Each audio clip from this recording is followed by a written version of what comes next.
Bismillahirrahmanirrahim. Assalamualaikum warahmatullahi wabarakatuh. Alhamdulillahirabbil alamin. Wassalatu wassalamu ala asyrafil mursalin wa ala alihi wa sahbihi ajma'in.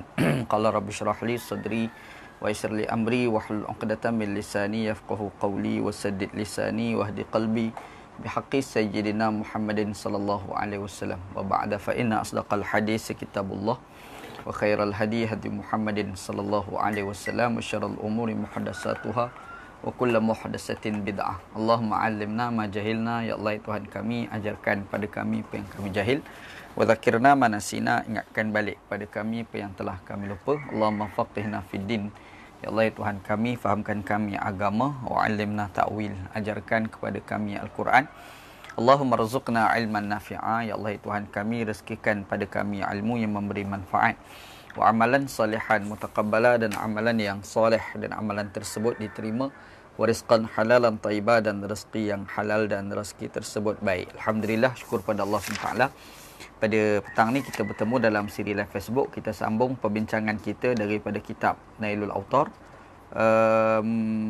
yang pada perbincangan kita pada hari ini, Allah kita bincang berkenaan dengan beberapa tajuk. Antaranya adalah yang pertama tentang apa bacaan yang perlu kita baca semasa kita masuk dan kita keluar masjid, satu. Yang keduanya, perkara yang dilarang dan perkara yang dibenarkan semasa berada di dalam masjid, termasuk perbincangan tentang bernasyid di dalam masjid. InsyaAllah kita akan bincang pada insyaAllah. Dalam perbincangan kita yang semalam, kita ada bincang berkenaan dengan membersihkan masjid, memastikan masjid tidak ada sebarang kekotoran. Dan yang keduanya, menghindarkan sebarang bau busuk daripada masuk dalam masjid. Makanya kita ada jumpa beberapa hadis Nabi SAW. Antaranya Nabi Muhammad SAW tak bagi orang yang mulut dia busuk, sama ada mulut busuk sebab dia makan bawang, ataupun mulut busuk sebab faktor sakit gigi ke atau sebagainya, daripada dia masuk ke masjid, sebab boleh mengganggu kepada orang-orang yang menunaikan semayang. Kita dah bincang dalam macam kita semalam, panjang lebar semalam. Okey. Pada hari ini insya-Allah kita masuk babu ma yaqulu idza dakhala al-masjida wa idza kharaja minhu. Bab pada menjelaskan apa yang nak dikatakan, apa yang kita nak baca semasa kita masuk masjid dan apabila kita keluar daripada masjid. Ni bab dia. Kita masuk masjid, apa yang kita kena baca, dan apabila kita keluar masjid, apa yang kita kena baca. Ni tajuk kita nak bincang. Dia kata an Abi Humaid wa Abi Usaid, dua orang satu Abu Humaid dan satu lagi Abu Usaid. Qala, kedua-duanya berkata, qala Rasulullah sallallahu alaihi wasallam, berkata Rasulullah, idza dakhala ahadukumul masjida falyaqul Allahumma iftah lana abwaaba rahmatika, wa idza kharaja falyaqul Allahumma inni as'aluka min fadlika. Rawahu Ahmad wan Nasa'i wa kadza Muslim wa Abu Daud. Wa qala an Abi Humaid atau Abi Usaid bisyakki. Daripada Abi Humaid dan Abi Usaid, kedua-dua itu berkata Rasulullah sallallahu alaihi wasallam, apabila seseorang kamu masuk ke dalam masjid, maka hendaklah dia berdoa dengan doa Allahumma iftah lana abwaaba rahmatik. Ya Allah, ya Tuhan kami, bukanlah untuk kami pintu-pintu kerahmatan kamu, ya Allah. Wa idza kharaja, apabila dia keluar daripada masjid, falyaqul, maka hendaklah dia berkata Allahumma inni as'aluka min fadlika. Ya Allah, ya Tuhanku, sesungguhnya aku memohon dengan engkau daripada segala kelebihan dan kelebihan daripada engkau. Itu doa. Ni doa masa masuk. Satu lagi doa semasa kita keluar daripada masjid. Hadis ni diriwayatkan oleh Imam Ahmad, An-Nasa'i, begitu juga Imam Muslim dan Imam Abu Daud. Dan hadis ni dikeluarkan juga oleh Imam Ibn Majah. Cumanya dalam riwayat Imam Ibn Majah, dia hanya menyatakan hanya seorang sahaja sahabat yang meriwayatkan hadis ni. Sedangkan kalau kita tengok dalam riwayat yang lain menyebut dua orang, Abu Humaid dan satu lagi Abu Usaid. Tapi dalam Ibn Majah hanya sebut seorang sahaja, iaitu Abu Humaid sahaja. Gitu. Siapa dia Abu Humaid ni? Namanya Abdurrahman bin Sa'ad As-Sa'idi. Itu nama penuh dia lah. Abu Humaid tu dia punya gelaran dia. Waruya Ibn Sunni an Anas qala an Anas kana Rasulullah sallallahu alaihi wasallam idza dakhala al-masjid qala bismillahi Allahumma salli ala Muhammad, wa idza kharaja qala bismillahi Allahumma salli ala Muhammad. Tadi kita jumpa hadis yang Nabi Muhammad SAW bagi tahu, apabila kita masuk ke dalam masjid, kita baca ya Allah Tuhanku, bukalah kepada kami pintu-pintu rahmat kamu. Dan apabila keluar, maka baca ya Allah Tuhanku, aku mohon kepada engkau daripada kelebihan-kelebihan kau kepada kami. Itu doa yang kita baca. Cuma dalam riwayat yang lain daripada Anas bin Malik, yang mana dia kata Rasulullah sallallahu alaihi wasallam sendiri ni apabila baginda masuk masjid, Nabi akan baca bismillah dan selawat pada Nabi. Bismillahi Allahumma salli ala Muhammad. Begitu juga apabila baginda keluar daripada masjid, Nabi baca bacaan yang sama, bismillahi Allahumma salli ala Muhammad. Yang ni mungkin senang lah mungkin senang kepada kita. Mungkin kita nak baca selawat ni kita dah ingat, kita dah hafal. Cuma kalau kita nak baca doa yang diajar dalam hadis Allahumma ftah lana abwaaba rahmatik, itu mungkin kita susah nak ingat. Begitu juga doa ketika kita keluar daripada masjid, kita nak baca Allahumma inni as'aluka min fadlik. Susah kita nak hafal lah apalah. Tiba-tiba ada dalam riwayat lain, Nabi SAW sendiri apabila masuk dalam masjid, Nabi baca bismillah satu, lepas tu dia baca Allahumma salli ala Muhammad. Ini mudah bagi kita lah. Begitu juga ketika baginda Nabi SAW keluar daripada masjid. Boleh lah. Kalau kita nak amal yang ni pun okey, tak ada masalah apa pun. Baik. Qala Ibn Ruslan, berkata seorang ulama namanya Al-Imam Ibn Ruslan, wa su'alul fadli 'inda al-khuruj muwafiqun liqaulihi ta'ala fa idza qudiyatis salatu fantashiru fil ardi wabtaghu min fadlillah, yakni ar-rizqul halal. Dia kata, Imam Ruslan kata, Imam Ibn Ruslan, dia menyatakan, semasa kita keluar daripada masjid tu, kita baca, Allahumma inni as'aluka min fadlik. Ya Allah Tuanku, aku minta dengan engkau, Ya Allah, daripada kelebihan-kelebihan engkau. Dan dia kata, doa itu, minta kelebihan Allah Ta'ala bagi pada kita tu kan. Doa itu selaras dengan firman Allah Subhanahu Wa Ta'ala, yang mana Allah Ta'ala dia kata, wa idza qudiyatis salatu fantashiru fil ardi wabtaghu min fadlillah. Apabila selesai kamu menunaikan solat, maka bertebaranlah kamu di atas muka bumi, maka berharaplah daripada kelebihan Allah Subhanahu Wa Ta'ala. Jadi doa Allahumma inni as'aluka min fadlika itu selaras dengan firman Allah Subhanahu Wa Ta'ala di dalam Al-Quran. Apa maksud fadlillah di sini?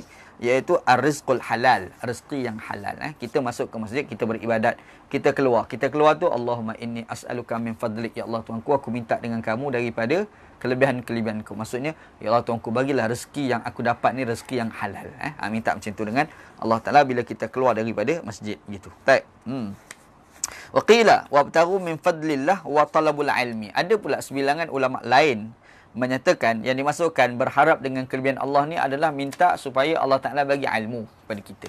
Kan? Kita minta, Ya Allah, aku mohon kepada engkau kelebihan-kelebihan kau. Maksudnya, Ya Allah Tuanku, bagilah ilmu pada aku. Ada gitu juga tafsiran yang kedua lah dalam kalangan ulama-ulama Islam. Baik. Habis satu. Yang seterusnya kita tengok hadis.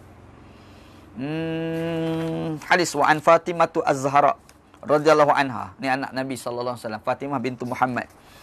Qalat, berkata, kana Rasulullah sallallahu alaihi wasallam idza dakhala al-masjida qala bismillahi assalamu ala Rasulillah Allahumma ighfir li dhunubi waftah li abwaaba rahmatik. Wa idza kharaja qala bismillah wassalamu ala Rasulillah Allahumma ighfir li dhunubi waftah li abwaaba fadlik. Rawahu Ahmad wa Ibnu Majah. Daripada Fatimah Az-Zahra, anak Nabi sallallahu alaihi wasallam. Kata dia, Rasulullah sallallahu alaihi wasallam ni apabila baginda masuk ke dalam masjid, Nabi baca bismillah satu dengan nama Allah, assalamu ala Rasulillah, dan sejahtera ke atas Rasulullah utusan Allah. Allahumma ighfir li dhunubi, Ya Allah Tuanku, ampunlah dosa-dosaku, waftah li abwaaba rahmatik, dan bukalah kepadaku pintu-pintu kerahmatanmu, Ya Allah.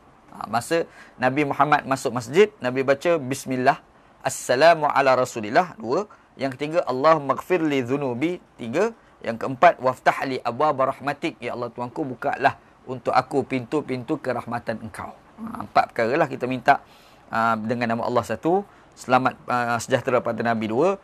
Yang ketiga, minta ampun dosa. Yang keempat, minta Allah Subhanahu Wa Ta'ala bagi pintu-pintu rahmat ni terbuka untuk kita. Tu kata Fatimah tu Az-Zahra lah, isteri anak Nabi sallallahu alaihi wasallam. Wa idza kharaja, bila baginda sallallahu alaihi wasallam keluar daripada rumah, bila keluar qala bismillahi, dengan nama Allah satu sama, wassalamu ala Rasulullah sama, Allah maghfir li dhunubi sama. Yang ketiga, yang keempat tu lain sikit, Allah waftah li abwaaba fadlik. Kalau yang masuk tu dia baca waftah li abwaaba rahmatik, Ya Allah Tuanku, bukalah kepadaku pintu-pintu kerahmatan kamu. Tapi bila kita keluar, kita baca, Ya Allah Tuanku, bukalah kepadaku pintu-pintu kelebihan kamu. Masa kita masuk masjid, kita minta rahmat Allah Ta'ala bagi pada kita. Bila kita keluar daripada masjid, segala rezeki-rezeki kat luar tu biar Allah Ta'ala bagi pada kita. Macam tu. Ni doa yang diajar di dalam hadis lah. Hadis ni diriwayatkan Imam Ahmad dan juga Al-Imam Ibn Majah. Cuma hadis ni ada sikit perdebatan sanad lah. Sebab dalam hadis ni, perawi hadis ni namanya Fatimah Az-Zahra, anak Nabi SAW. Dan dikatakan Fatimah ni yang mengambil hadis daripada Fatimah Az-Zahra ini namanya Fatimah juga, iaitu Fatimah binti Husain. Jadi Fatimah binti Husain mengambil hadis daripada Fatimah bintu Rasulullah. Bila disemak, didapati semasa Fatimah meninggal, hamba Allah ni belum dilahirkan lagi. Jadi di situ ada orang bahas bahawasanya dua itu tidak bertemu, maka hadis ini bagi sebagai al-inqita', terputus terputus hadis tu. Begitu. Tak apa, itu bab sanad. Cumanya kita tengok dari sudut matan dia, tak ada apalah, dia ada kesamaan dengan beberapa matan-matan hadis yang lain. Jadi dari sudut matan ni okey, cuma walaupun ada masalah daripada sudut sanad. Cuba kita tengok apa komentar ulama daripada sudut kita masuk ke dalam masjid. Tengok. Dia kata wa'an Ibnu Mardawi qala taqaddamat ziyadatus salati fayanbaghi li dakhilil masjid wal kharij minhu an yajma'a bainat tasmiyah bainat tasmiyati was salati was salami ala Rasulillah wad du'a'i bil maghfirati wad du'a'i bil fathi li abwabir rahmah dakhilan wa li abwabil fadli kharijan wa yazidu fil khuruj wa su'alil fadli. Baik.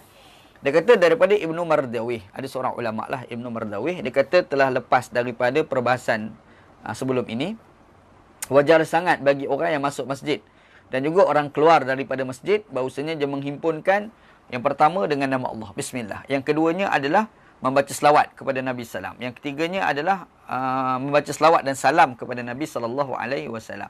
Lepas tu mendoakan keampunan dosa yang ketiga. Minta Allah Ta'ala ampun dosa. Yang keempat itu ada perbezaan ketika kita masuk dan ketika kita keluar. Semasa kita masuk, kita minta Allah Ta'ala bagi rahmat. Ketika kita keluar masjid, kita minta Allah Ta'ala bagi kelebihan Allah Ta'ala kepada kita. Rezeki tadi. Minta Allah Ta'ala bagi rezeki lah kepada kita. Begitu. Tab. Babu jami'in fi ma tusanuf anhu al-masajid wa ma ubiha fiha. Dia kata perkara yang apa yang perlu dilakukan, kita jaga semasa berada di dalam masjid dan juga apa yang diharuskan di dalam masjid. Apa benda yang dibolehkan di dalam masjid. Apa benda yang kita kena jaga dalam masjid. Ini nak dibincang tajuk ni lah. Dia kata, An Abi Hurairah radhiyallahu an. Qala Rasulullah sallallahu alaihi wasallam, Man sami'a rajulan yanshudu fi masjid dallatan, falyaqul la addahallahu ilaika, fa innal masajida lam tubna lihadha. Daripada Abu Hurairah radhiyallahu an, berkata bahawasanya Rasulullah sallallahu alaihi wasallam ada bersabda, kata Nabi sallam, barang siapa yang mendengar seseorang lelaki yang mengangkat suaranya menyatakan tentang ada barang yang hilang, maka hendaklah kamu kata kepada dia, semoga Allah Subhanahu wa taala tidak menyempurnakan hajat kamu. Fa innal masajida la tubna lihaza, kerana masjid tidak dibina untuk itu. Masjid tidak dibina untuk kamu melaung-laung di dalam masjid menyatakan tentang barang kamu yang hilang. Wa an Buraidah anna rajulan nasyada fil masjid faqala man da'a minal jamalil ahmar faqala an-nabi sallam la wajadta innama buniyat al-masajidu lima buniyat lahu, rawahuma Ahmad wa Muslim wa Ibnu Majah. Daripada Buraidah, sesungguhnya Rasulullah sesungguhnya seseorang lelaki telah melaung di dalam masjid. Faqala man da'a ilal jamalil ahmar, lalu berkata kepadanya, siapakah yang menyeru kepada unta yang merah? Faqala Nabi sallallahu alaihi wasallam, lalu Nabi Muhammad sallam berkata kepada dia, Nabi kata, ma wajadta, kamu takkan jumpa orang yang kamu seru tadi. Orang seorang dia kat luar, dia tengok ada orang ni telah meninggalkan unta merah. Unta merah tu siapa punya tak tahu. Jadi dia masuk ke dalam masjid, dia bagi tahu ni ada unta, siapa punya unta hilang ni. Macam itulah dia laung dalam masjid. Nabi Muhammad sallam ada.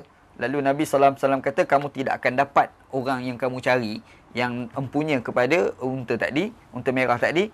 Kerana innama buniyat al-masajid lima buniyat lahu, kerana masjid itu dibina untuk yang masjid itu dibina mempunyai tujuan dia tersendiri. Apa dia? Solat, zikir, beribadat, gitulah, bukan untuk melaung-laung di dalam masjid. Begitu. Tak.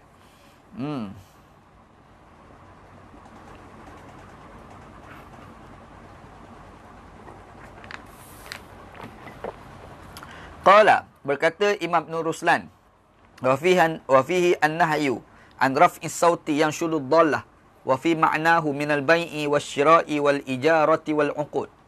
Dia kata di sinilah merupakan satu tegahan daripada kita mengangkat suara melaung di dalam masjid.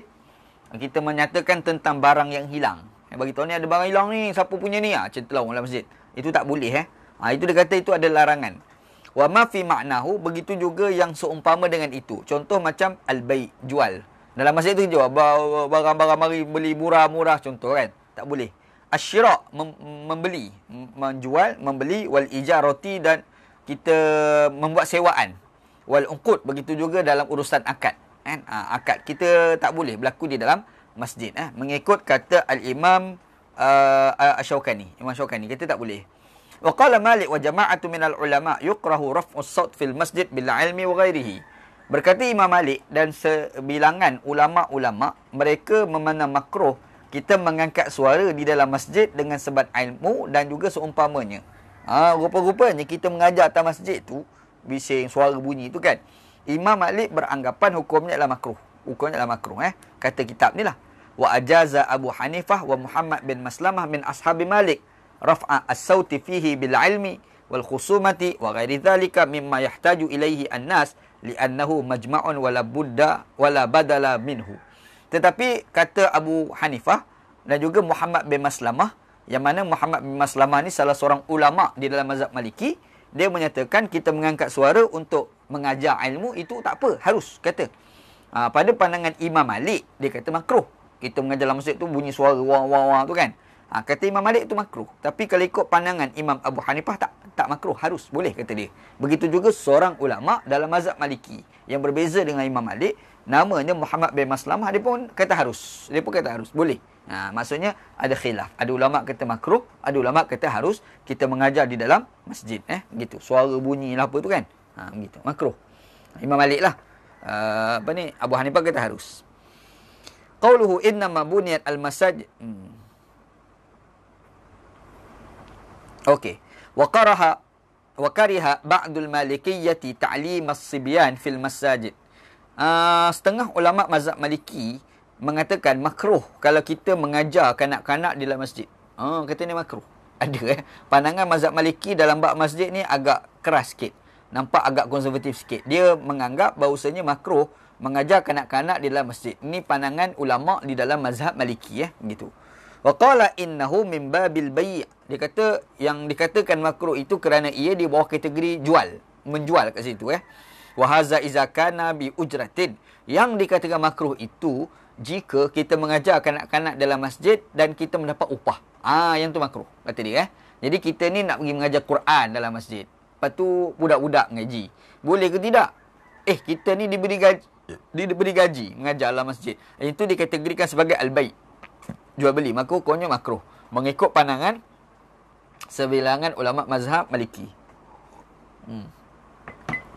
Fa in kana bi ghairi ujratin kana makruhan li'admi taharruzihim min al-wasakh alladhi yusanu anhu al-masjid. Dia kata kalau sekiranya tidak dapat upah, itu pun dikira makruh juga kerana boleh kita susah nak hindari daripada kotor. Takut-takut budak duk main ke apa, kalau sekali jadi bersepah masjid kan. Jadi makruh ini yang pertama ambil upah, yang kedua faktornya adalah kita nak elak daripada bersepah masjid. Budak-budak masuk ni kan kadang-kadang air kencing lah apalah, lepas tu bersepah lah. Dia nak elak daripada tu. Kalau kita boleh atasi dua perkara tu tak apalah. Kita mengajar dalam masjid, lepas tu kita tak ambil upah, lepas tu kita berjaya menjaga kebersihan masjid, kita berjaya memastikan masjid tu tidak bersepah, yang tu tidak makruh mengikut komentar ulama di dalam mazhab Maliki. Mazhab Maliki ni, ingat ni, bukan mazhab lain ni, mazhab Maliki. Baik. Keseterusnya, an Abi Hurairah radhiyallahu an qala Rasulullah sallallahu alaihi wasallam, man dakhala masjidana hadha liyu'allima khairan aw liyu'allimahu kana kal mujahidi fi sabilillah wa man dakhala li ghairi dhalika kana kan nadhir ila ma laysa lahu. Rawahu Ahmad wa Ibnu Majah. Daripada Abu Hurairah radhiyallahu an berkata bahawasanya Rasulullah SAW bersabda, barang siapa yang masuk ke dalam masjid kami, masjid Nabawi, ini masjid kami ini, untuk mengajar kebaikan ataupun yu'allimahu, untuk dia mengajar kebaikan ataupun dia nak mengajar apa-apa pun, dia seperti orang yang berjihad di jalan Allah Subhanahu Wa Taala. Dia masuk dalam masjid, dia nak mengajar orang. Orang nak belajar ilmu. Dia ni dapat balasan seperti mana orang berjihad di jalan Allah Subhanahu Wa Taala. Ni kata Nabi. Tapi kalau dia masuk, tak ada apa-apa saja je masuk masjid.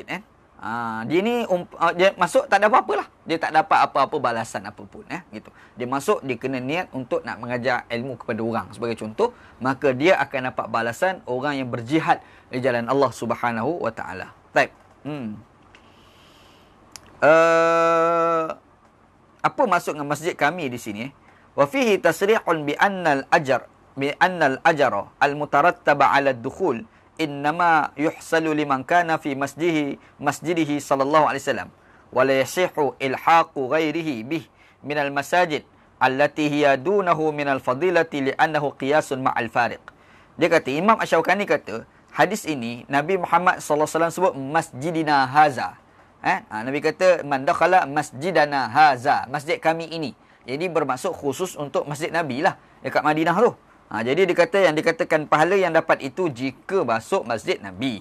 Kalau masjid lain tak dapat. Macam tu. Kata Imam Asy-Syaukani gitu. Qauluhu liyata'allama khairan wa la yasihu ilhaqu ghairihi bihi min ghairil masajid. Jadi tidak sah kalau kita menghubungkan hukum itu dengan masjid lain. Tak boleh kata dia. Imam Asy-Syaukani kata tak boleh. Sebab dalam hadis tersebut masjidana haza, masjid kami. Dia kata gitu. Jadi kalau kita nak kiaskan masjid Nabi dengan masjid kita tak boleh. Macam tu. Kata Imam Asy-Syaukani. Qauluhu liyata'allama khairan aw liyu'all. Qauluhu liyata'allamu al-khairan aw liyu'allimahu. Dia masuk tu sebab dia nak belajar ataupun dia nak mengajar. Sama ada dia nak belajar ataupun nak mengajar. Dalam hadis sebut dia nak mengajar, dia nak belajar, satu lagi dia nak mengajar. Dua perkara lah. Jadi dia kata fihi anna thawaba al-madhkura innama yatasabbabu an hadhihi ta'ati al-khassah la an kulli ta'atin. Dia kata yang Nabi Muhammad SAW sebut, pahala dia seperti berjihad dan Allah itu khusus untuk orang nak belajar dan orang yang nak mengajar. Tu je. Orang yang nak mengajar, orang yang nak belajar dengan orang yang nak mengajar. Pahala dia macam orang berjihad dan Allah. Tapi kalau dia buat benda lain, tak dapat pahala macam berjihad dan Allah. Dapat pahala sudut lain lah. Gitu. Sebab apa? Sebab dalam hadis ni sebut secara terang-terangan taat secara khusus. Iaitu yata'allam, yu'allim. Yang pertama dia nak belajar, satu lagi dia nak mengajar. Tu kata Imam Asy-Syaukani rahmatullah alaih. Taib. Wal irsyadu ila anna ta'lim wa ta'allum fil masjid afdalun min sa'iril amkinah. Dan dikata juga di sinilah menjadi bukti bahawasanya belajar dan juga mengajar di dalam masjid ni lebih afdal berbanding tempat-tempat lain. Kita ni kalau nak mengajar, nak belajar, tempat yang terbaik ni dalam masjid. Amat baik dapat pahala lebih. Sebab pahalanya kita dapat macam berjihad jalan Allah. Macam kita duduk kat rumah macam ni. Tak afdal lah. Macam anak-anak buat live Facebook macam ni dekat rumah. Tak afdal. Tapi kalau boleh buat kat masjid, tu lagi afdal. Sebab ada kelebihan tersendiri kalau kita buat dekat masjid. Gitu. Kalau huwa man dakhala li ghairi dhalika. Kalau dia masuk bukan sebab nak belajar dan mengajar. Zahiruhu anna kullama laysa fihi ta'limun wala ta'allum min anwa'il khair la yajuzu fi'luhu fil masjid wala budda min taqidihi bima 'ada as-salah wa dzikra wal i'tikaf wa nahwaha mimma warada fi'luhu fil masjid awil irsyad ila fi'lihi fihi. Baik. Jadi dia kata kalau yang Nabi Muhammad tak sebut tu macam mana pula? Yang dikatakan lain itu yang ada boleh, ada yang tak boleh. Antara yang boleh itu adalah, antaranya adalah dia kata solat, zikir. Dalam hadis tu tak sebut solat, dia sebut mengajar dan belajar. Solat macam mana pula? Boleh. Dapat pahala. Zikir boleh, i'tikaf. Sebab itu termaktub di dalam hadis-hadis yang lain. Begitu. Tapi kalau tak termaktub, yang tu tak dapat pahala. Semasa kita masuk ke dalam masjid yang tidak berfaktorkan tujuan-tujuan yang kita sebut tadi. Begitu. Kadang-kadang ada orang masuk masjid, dia bukan untuk nak beriktikaf. Dia lintas sebab nak pergi tandas, nak buang air. Ada orang macam tu kan? Yang tu tak dapat pahala. Begitu. Okey, type.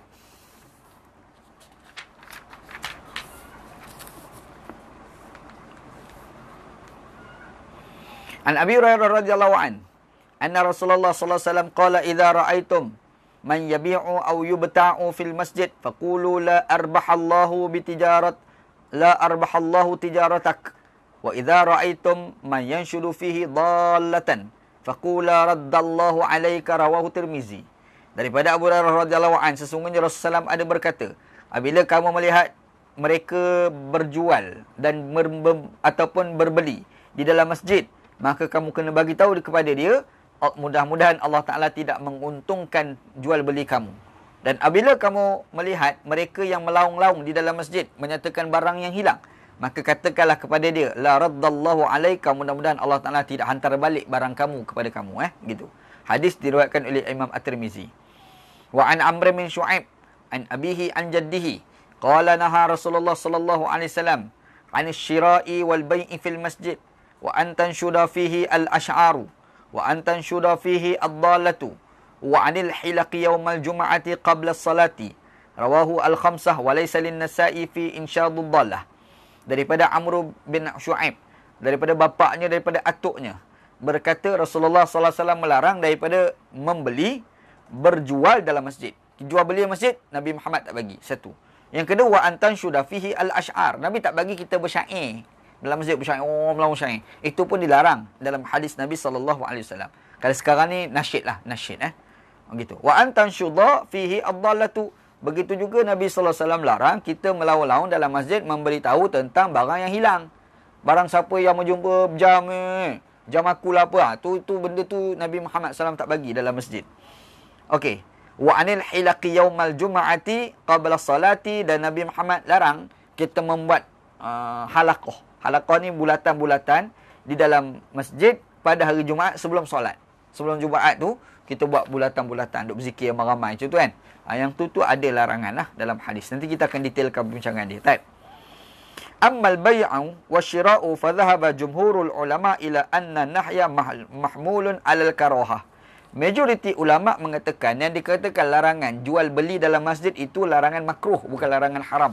Jadi kalau ada sesiapa yang dekat masjid dia jual barang itu, kita kata dia berdosa tak? Dia bukan kategori haram, di bawah kategori makruh sahaja. Ini pandangan majoriti ulama.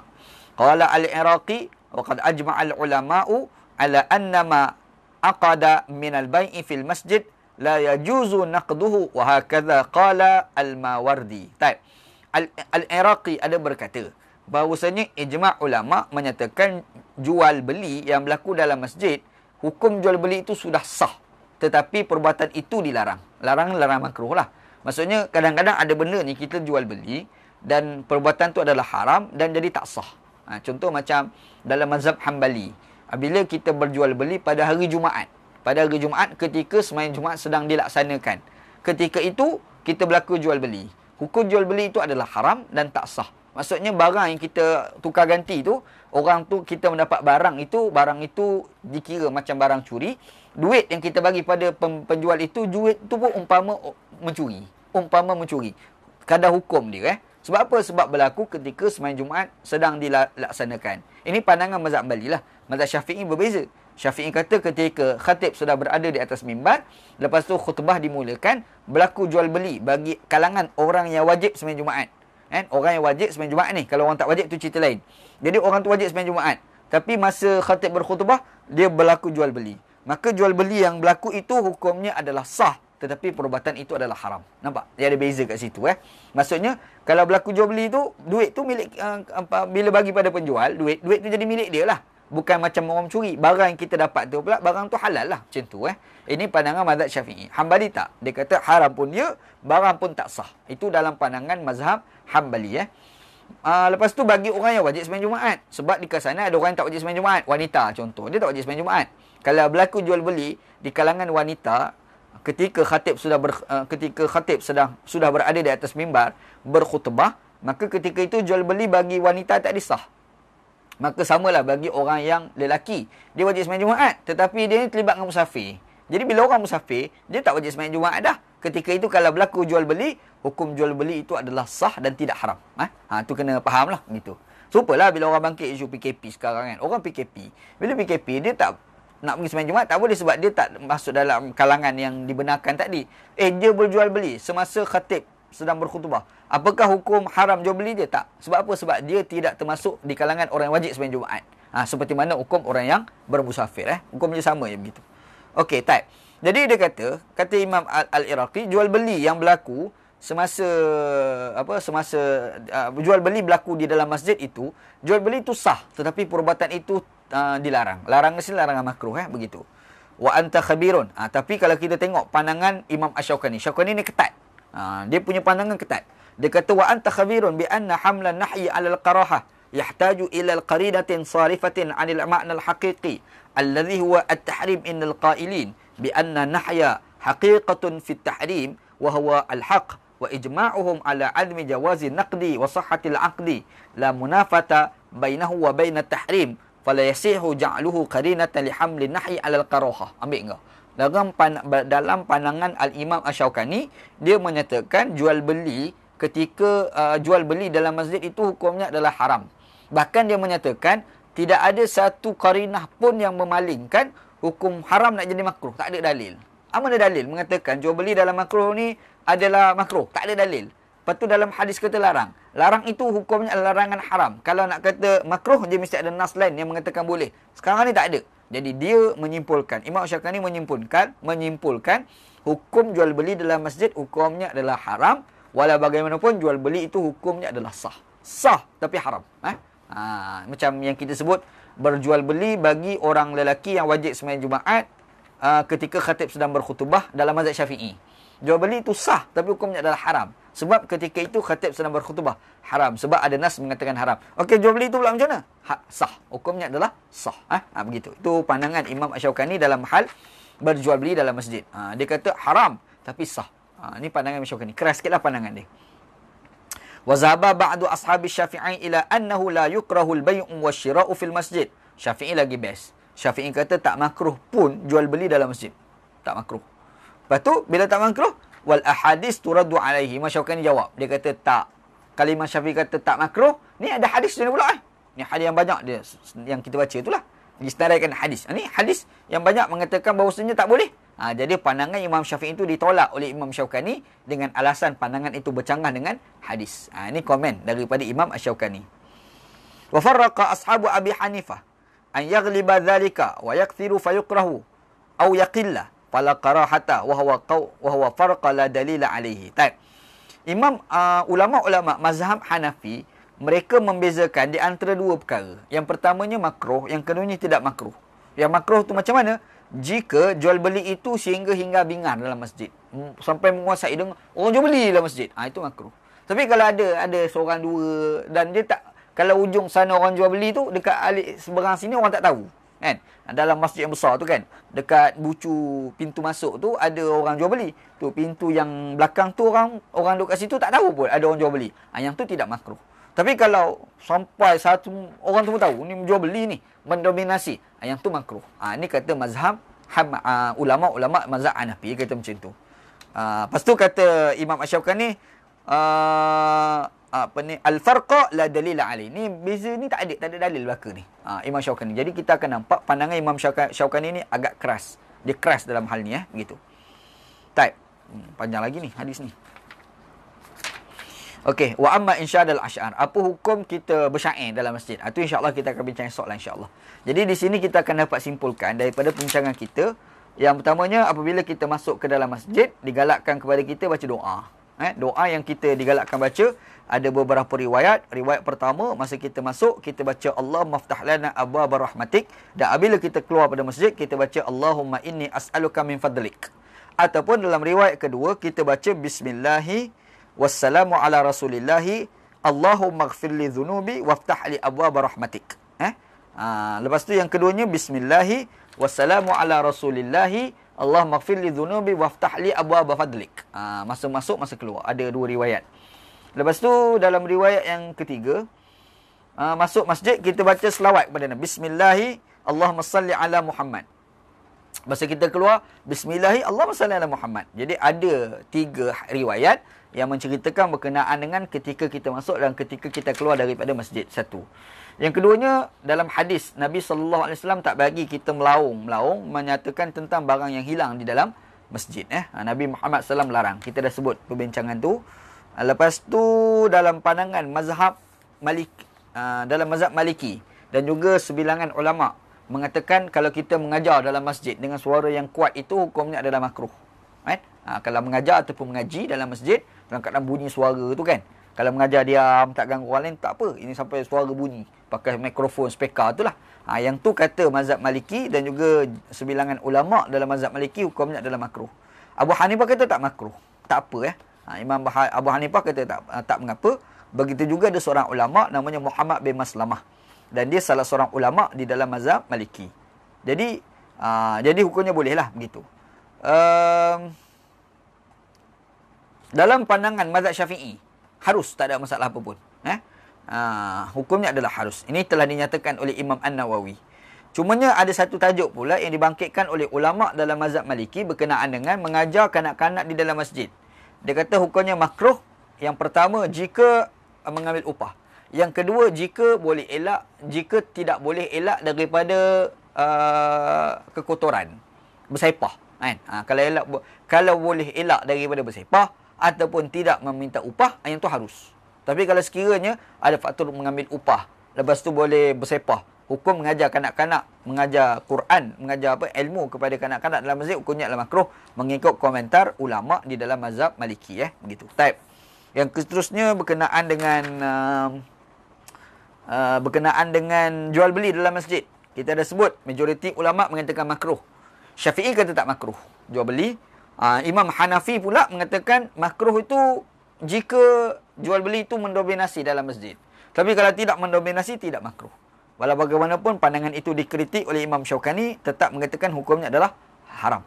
Itu pandangan Imam Syaukani. Ketatlah, keras sikitlah pandangan Imam Syaukani. Itulah lebih kurang bincangan kita pada petang ni. InsyaAllah esok kita akan sambung perbincangan berkenaan kita baca syair dalam masjid. Hukumnya boleh ke tak? Kita tengok dalam bincangan esok insyaAllah. Wallahu ta'ala alam. Wallahu alam. Okey, ada persoalan tak?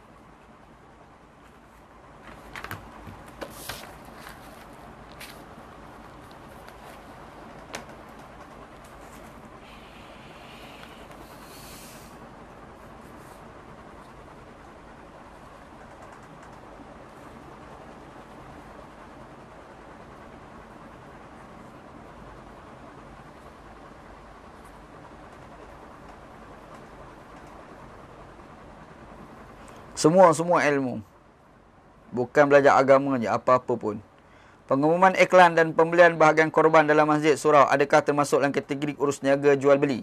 Okey, sebenarnya yang dikatakan larangan itu jika melibatkan ada orang dalam itu dan boleh mengganggu orang melakukan ibadat. Itu yang dikatakan sebagai perbincangan yang kita sebut. Ada ulama kata makruh, ada ulama kata boleh, ada ulama kata terbahagi pada dua, mendominasi ataupun tidak.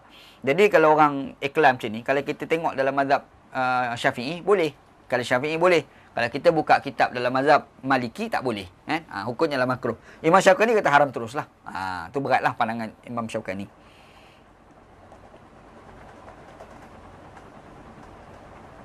Adakah jual beli dengan online shopping, Shopee, Lazada dan sama dengan hukum jual beli fizikal? Sama je. Yang penting akad itu confirm boleh berlaku. Boleh elak berlaku daripada sebarang penipuan. Ada syarat-syarat tu lah. Kalau selesai syarat tu, maka hukum jual beli itu sama dengan jual beli secara fizikal. Begitu. Wallahu a'lam.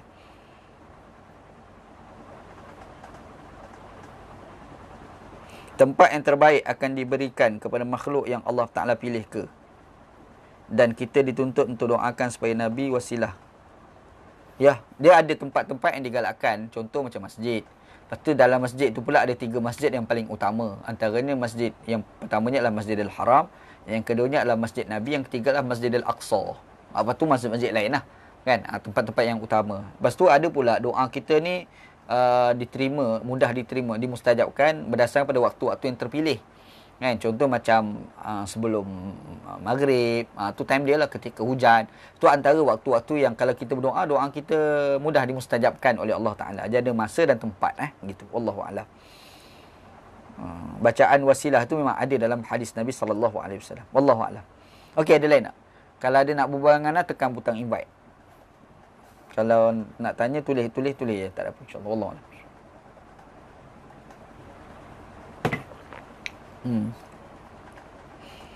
Okey. Rasa tak ada lah kot. Cukuplah. Wallahu'alam. Sallallahu ala sayyidina Muhammad wa ala alihi wa sahbihi ajma'in. Walhamdulillahi rabbil alamin. Assalamualaikum warahmatullahi wabarakatuh.